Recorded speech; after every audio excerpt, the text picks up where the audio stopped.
할렐루야.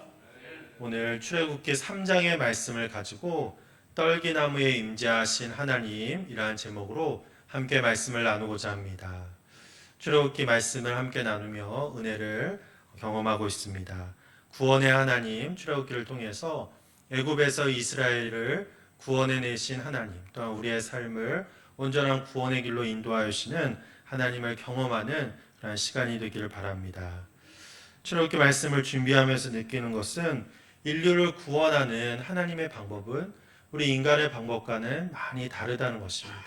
인간은 어떤 힘으로, 능력으로, 또한 세력으로 그렇게 어떤 구원과 큰 일을 이루고자 하지만 하나님의 방법은 사람이며 또한 연약함과 또한 하나님의 사랑으로 바로 구원의 모든 일을 이루어 주신다는 것을 우리가 알 수 있습니다.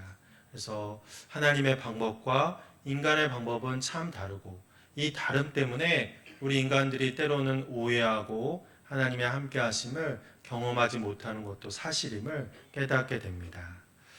오늘 말씀 출애굽기 3장에 보면 하나님은 모세를 드디어 부르시고 계십니다.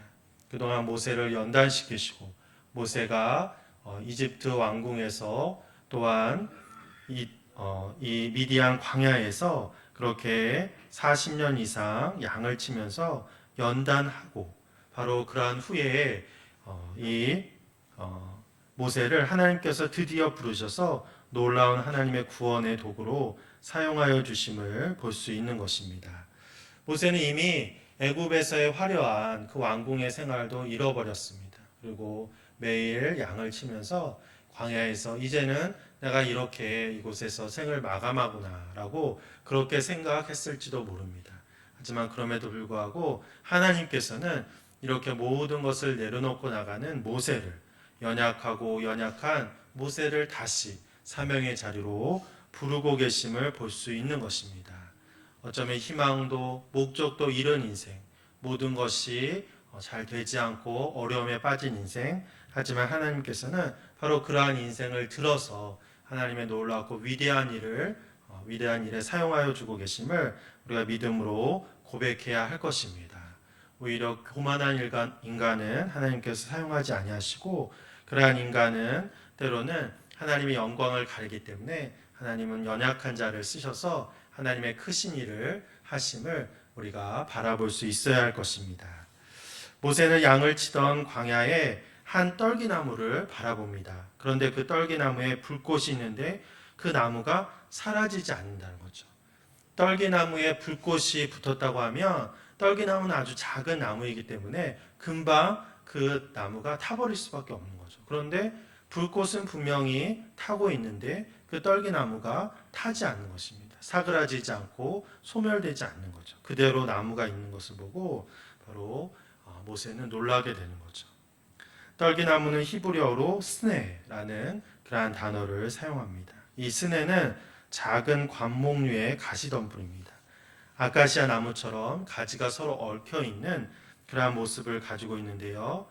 이 스네는 이 광야에서 굉장히 흔한 그러한 나무라고 합니다. 또한 건조하고 비가 많이 내리지 않은 그러한 지역이기 때문에 많이 자라지 못하고 인간의 허리도 오지 않는 그러한 작은 높이를 가지고 있는 연약한 식물이 바로 이 스네라고 하는 나무라고 떨기나무라고 할 수 있는 것입니다. 그래서 이 떨기나무는 워낙 뜨거운 광야 속에 있기 때문에 광야에서 태양빛이 너무 장렬하게 띄어질 때 그 뜨거운 열기 때문에 이 떨기나무는 스스로 그 열기를 버티지 못하고 누가 불을 붙이지 않아도 스스로 발아돼서 가끔 그렇게 타버리고 없어지는 그런 경우가 있다고 합니다. 그래서 모세는 광야를 지나가면서 광야에서 스스로 불타서 사그라지는 떨기나무를 너무나 많이 보았을 것입니다. 그런데 오늘은 바로 분명히 불꽃은 타고 있는데 이 나무가 타지 않는 그런 떨기나무를 발견한 것입니다. 하나님은 이 불이 붙었지만 소멸되지 않은 이 떨기나무에 오늘 임재하고 계신 것이죠. 하나님이 임재하신 이 떨기나무의 의미를 어떠한 의미가 있는지 오늘 함께 살펴보면서 은혜를 나누고자 합니다. 먼저는 광야에서 이 흔한 떨기나무에 바로 하나님이 임재하시고 한 이 떨기나무는 무엇보다 평범함 속에 우리의 삶의 평범함 속에 하나님의 임재하심을 뜻하는 것이라고 볼 수 있습니다. 무슨 말이냐면 떨기나무는 그 당시에 광야에 너무도 많이 있는 그러한 나무였다는 거죠. 또한 모세의 평상의 삶은 바로 이 광야에서 모든 것이 이루어졌습니다. 항상 모세가 있는 광야에서 또한 모세가 항상 봤던 이 떨기나무에 하나님이 임재하셨다는 것은 바로 우리의 평범한 삶 속에 하나님께서 임재하신다는 것을 의미하고 있는 것입니다. 하나님은 모든 것을 주관하시고 모든 것의 주인 되신 분입니다. 그 놀라운 분이 바로 이 땅에 임재하신 것은 너무나 놀라운 일이죠. 그런데 어떤 특별한 곳에 어떤 왕궁에 또한 큰 성전에 임재하시는 것이 아니라 바로 우리의 삶의 자리에 우리가 평상시에 애쓰고 노력하고 우리의 삶을 영위해 나가는 평범한 삶 속에 하나님께서 임재하신다는 거죠. 바로 모세는 그 평범한 광야에서 항상 옆에 있던 떨기나무에 임재한 하나님을 만나고 있는 것입니다. 사실 이것이 엄청난 은혜라고 하는 거죠. 우리의 평범한 삶 속에 하나님이 임재하신다는 것, 모든 것을 하실 수 있는 그 능력의 하나님이 우리와 함께 하신다는 증거가 되는 것입니다. 모세는 바로 이렇게 타지 않는 떨기나무를 바라보면서 3절에 보면 이렇게 의문을 가지고 말을 합니다. 어찌하여 타지 아니하는고. 이러한 작은 의문을 가지고 그 떨기나무 가까이 가게 되는 것이죠. 사실 우리의 삶은 어떤 특별한 일이 없는 일상의 반복으로 되어 있는 것이 우리의 삶입니다. 우리가 아침에 일찍 출근을 하고 일을 하고 또한 일을 하는 그 모습도 거의 같은 반복되는 삶. 또 저녁에는 집에 돌아오고 또한 주일에는 교회에 가고 이러한 평범한 삶 속에 우리의 삶이 이루어져 있는 것입니다. 하지만 그 평범함 속에 하나님은 임재하고 계시고 그 평범한 삶 속에 작은 차이를 우리가 민감한 영적인 민감함으로 바라볼 수 있을 때 하나님의 놀라운 역사를 발견할 수 있다는 것입니다. 오늘 말씀을 가만히 읽어보면 하나님께서 먼저 이 모세를 부르지 아니하셨습니다. 우리 생각 같아서는 하나님께서 떨기나무 그 불꽃에서 저기 가는 모세를 모세야 모세야 이렇게 부를 것 같지만 실제로는 그렇지 않습니다. 오늘 말씀을 읽어보면 모세가 이 떨기나무를 발견한 겁니다. 평상시의 삶 속에서 항상 있는 떨기나무였는데 그 떨기나무가 사그라지지 않는 것을 보고 타서 없어지지 않는 것을 보고 신기하게 여겨서 왜 저것이 타지 않는가 이런 의문을 가지고 그 떨기나무에 가까이 간 것은 모세라고 하는 것입니다. 평범한 삶 속에 하나님은 언제나 함께 계시지만 그 하나님을 또한 찾고 그 하나님께 가까이 가는 것은 인간의 의지가 또한 있어야 한다는 거죠. 하나님은 항상 우리와 함께 하십니다. 항상 우리에게 무한한 은혜를 주시고 우리를 부르시고 우리를 쓰시기를 원하십니다. 그런데 우리가 반응하지 않으면 우리가 그 영적인 민감함을 가지고 하나님의 그 역사하심에 반응하지 않으면 우리가 쓰임 받을 수 없다는 거죠.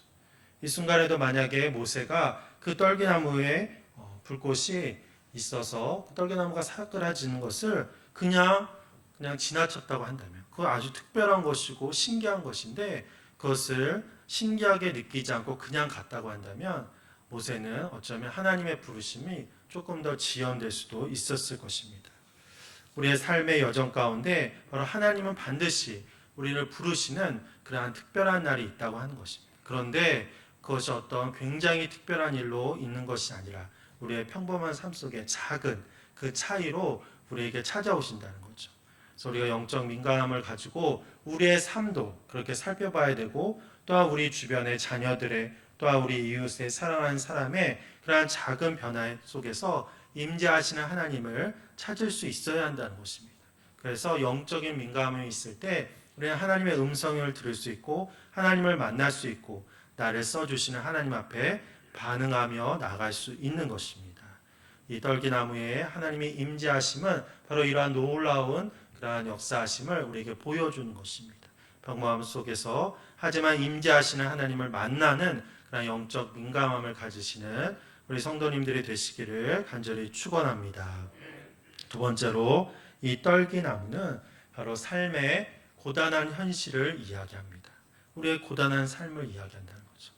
왜냐하면 떨기나무는 정말 물이 없는 가운데 광야는 메마른 사막과 같은 것이죠. 메마른 사막에서 겨우겨우 조금 잎을 피고 살아가려고 하지만 너무나 수분이 없어서 건조해서 가지밖에 없는 그러한 메마른 가지만 있는 것이 떨기나무입니다. 그래서 조금만 태양볕이 뜨겁게 내리쬐면 불이 붙어서 그것으로 인해서 그 작은 떨기나무의 생이 마감될 수밖에 없는 한 줌의 재로 변하는 것이 바로 이 떨기나무라는 거죠. 살기 위해 얼마나 애를 쓰고 얼마나 많은 일을 하지만 결과적으로는 한순간에 사그라지는 것이 이 떨기나무의 삶이라고 하는 것입니다. 우리 인간의 인생도 마찬가지라고 할 수 있습니다. 떨기나무처럼 메마른 땅에서 살아가는 그러한 삶이라고 하는 거죠. 애쓰고 노력하지만 어떤 상황 속에서도 풍성함과 또한 만족함이 없는 그러한 삶을 살아가는 인생들이 너무나 많다라고 하는 것입니다. 이렇게 불타는 떨기나무, 또한 특별히 이렇게 불에 의해서 곧 사그라지고 곧 소멸되는 이 불타는 떨기나무는 고난받는 우리의 삶을 이야기한다는 거죠.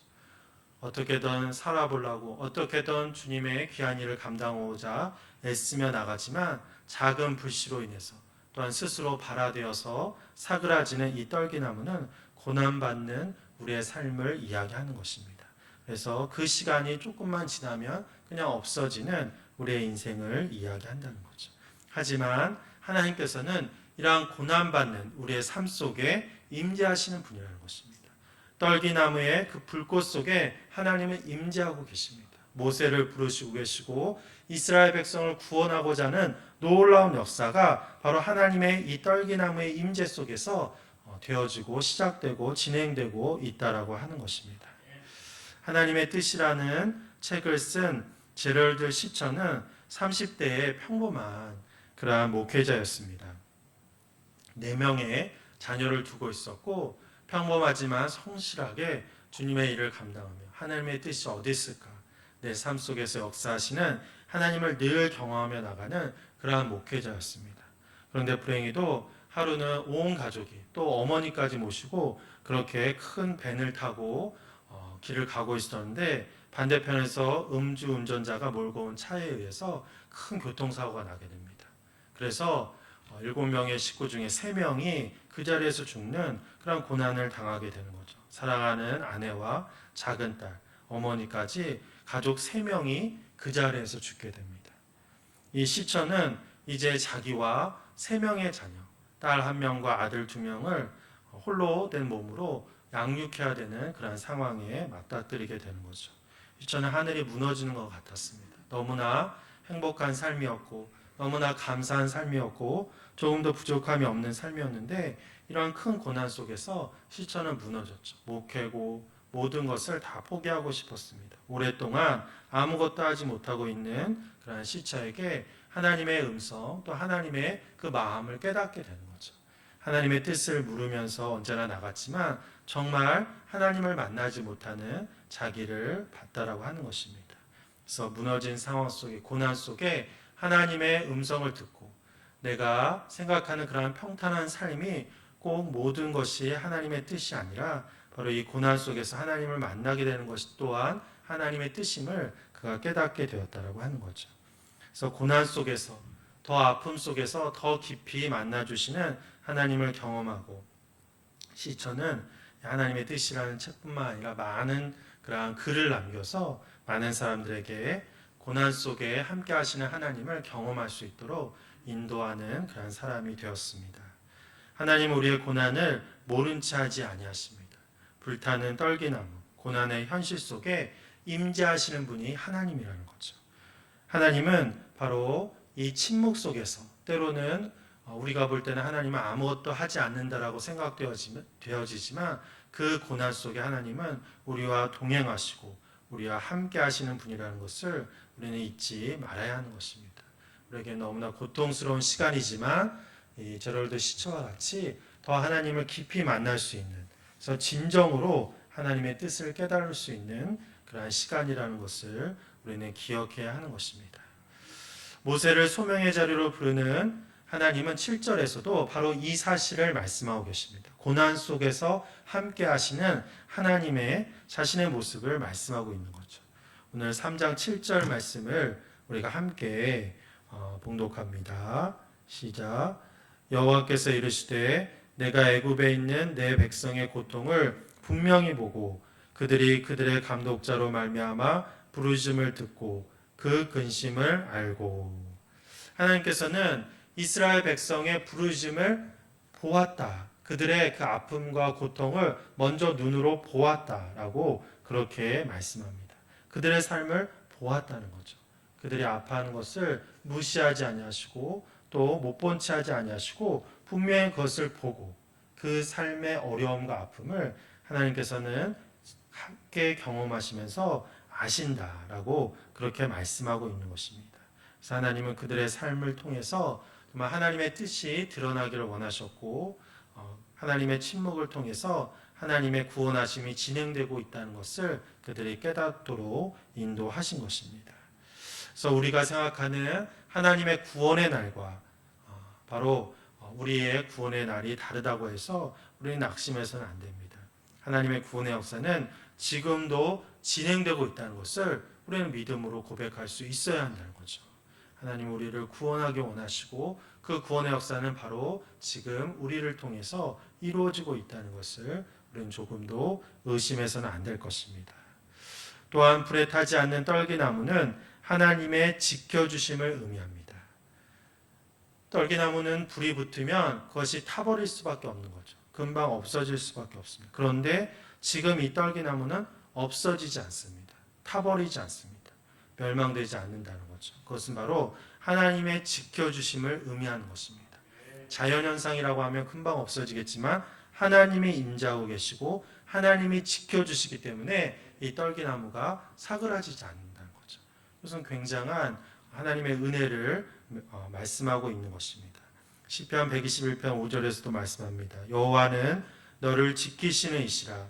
여호와께서 내 오른쪽에서 내 그늘이 되시나니. 하나님은 우리를 지켜주시는 분입니다. 사실 이 표현은 굉장히 은혜가 충만한 그러한 하나님의 그 함께하심 또 지켜주심을 가장 크게 감사하며 말하는 그러한 내용이라고 할 수 있습니다. 왜냐하면 하나님은 전능하신 하나님, 우주의 주인 되신 하나님입니다.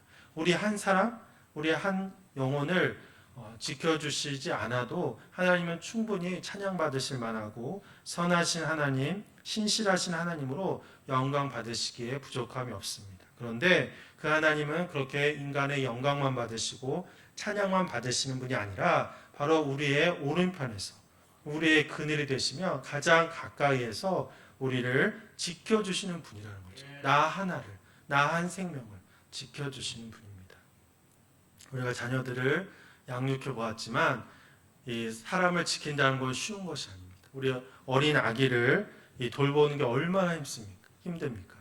저길로 가면 안 되는데, 저길로 가면 떨어지는데, 저걸 먹으면 안 되는데, 저걸 먹으면 금방 정말 병이 들 텐데, 잘못된 것을 알면서도 그것을 하는 그러한 어린아이를 지킨다는 것은 쉬운 것이 아닙니다. 하나님이 우리를 지키신다는 것은 결코 쉬운 일이 아닙니다. 하나님은 전능하시고 모든 것이 가능하신 분이지만 인간의 마음으로 볼 때는 그것은 너무나 어려운 일이고 너무나 번거로운 일일 수도 있다라고 하는 것이죠. 하지만 하나님은 그럼에도 불구하고 한 영혼 한 영혼을 자기의 사랑하는 아이와 같이 그렇게 지키시는 분이라는 것입니다. 떨기나무가 타지 않고 소멸되지 않는다는 것은 바로 이렇게 지켜주시는 하나님의 은혜가 그 가운데 있음을 말씀하고 있는 것입니다. 그래서 반대로 생각하면 우리는 하나님이 한순간이라도 지켜주시지 않으면 살아갈 수 없는 그런 존재라는 거죠. 우리가 많은 것을 하고 재능이 뛰어나고 놀라운 일을 하는 것 같지만 하나님의 지켜주심이 없다고 한다면 우리는 마른 떨기나무와 같이 금방 소멸해 버릴 수밖에 없다라고 하는 것입니다. 그 대표적인 사람이 바로 모세입니다.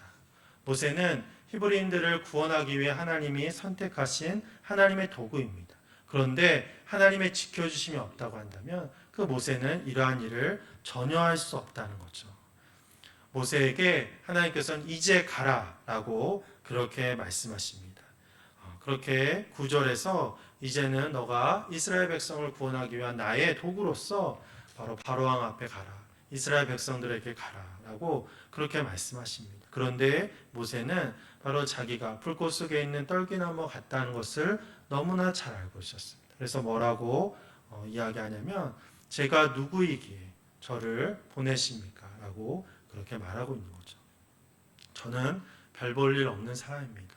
저는 이 미디안 광야에서 양을 치는 그 당시에 이스라엘의 가장 많은 직업 중에 하나가 바로 양치기 목동입니다. 대부분의 사람들이 양을 치는 사람들이었습니다. 그렇게 평범한 보통의 일을 하는 나를 어떻게 하나님 그러한 귀한 일을 또한 큰 일을 할 수 있겠습니까? 라고 하나님께 말하고 있는 것입니다. 어떻게 제가 그러한 일을 할 수 있습니까?